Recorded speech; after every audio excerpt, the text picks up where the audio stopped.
భూమి దేవుని గదిలో కూర్చొని గజ్జలని అల్లుకుంటూ ఉంటుంది. అప్పుడే కేపీ కృష్ణప్రసాద్ వచ్చి, ఏంటమ్మా భూమి ఇక్కడున్నావు? నేను నీకోసం ఇల్లంతా వెతుకొస్తున్నాను, నువ్వు గగన్ దగ్గరికి అని కేపీ ఆ మాట పూర్తి చేసేలోపే డల్గా ఉన్న భూమిని చూసి కింద కూర్చుంటాడు కేపీ. భూమి ఏడుస్తుండే, ఇక వెళ్ళాల్సిన అవసరం లేదు మామయ్య, ఆ అపూర్వ పిన్ని నా ఆశయాలన్నింటినీ నాశనం చేసేసింది అని ఏడుస్తూ భూమి చెప్పగా, ఎవరు ఎవరిని నాశనం చెయ్యలేరమ్మా, ఆ అపూర్వ ఇటువంటిదేదో చేస్తుందని నాకు తెలిసే నేను ఒక మహాతల్లికి ఉత్తరం రాశానమ్మా అనగానే షాక్ అవుతుంది భూమి.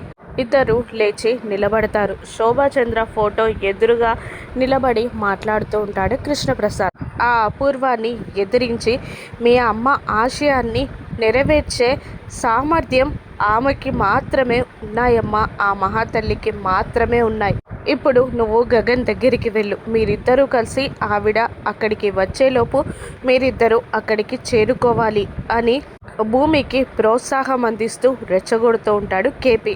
మీ అమ్మ ఆశయాన్ని ఆవిడ నెరవేర్చగలదమ్మా, ఆవిడకి ఆ పట్టుదల, కృషి, సామర్థ్యం అన్నీ ఉన్నాయమ్మా అని చెప్తూ ఉంటాడు కేపీ. భూమి సైలెంట్గా ఉండగా, ఇది నీ ఆశయం మాత్రమే కాదమ్మా, ఆవిడ ఆశయం అంటూ శోభాచంద్ర ఫోటో వైపు చూపిస్తూ, మీ అమ్మ ఆశయం నీ కోసం కాదు, మీ అమ్మ కోసం ఇది నెరవేర్చి తీరాలి, ఇది నెరవేరిస్తేనే నువ్వు ఆ అపూర్వ పైన గెలిచినట్టమ్మా, మీ అమ్మ కోసం మీ అమ్మ ఆశయాన్ని నెరవేర్చి ఆ అపూర్వ పైన నువ్వు విజయం సాధించాలి, గగన్ దగ్గరికి బయలుదేరమ్మా అని కేపీ అంటూ ఉంటాడు భూమిని.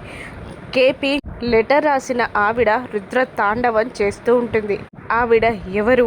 భూమికి ఎలా సపోర్ట్ చేస్తుంది? అపూర్వకి ఎలా బుద్ధి చెప్తుంది? భూమి ఆశయం, శోభాచంద్ర ఆశయం నెరవేరుతుందా? రాను ఎపిసోడ్స్లో చూద్దాం. Thank you for watching.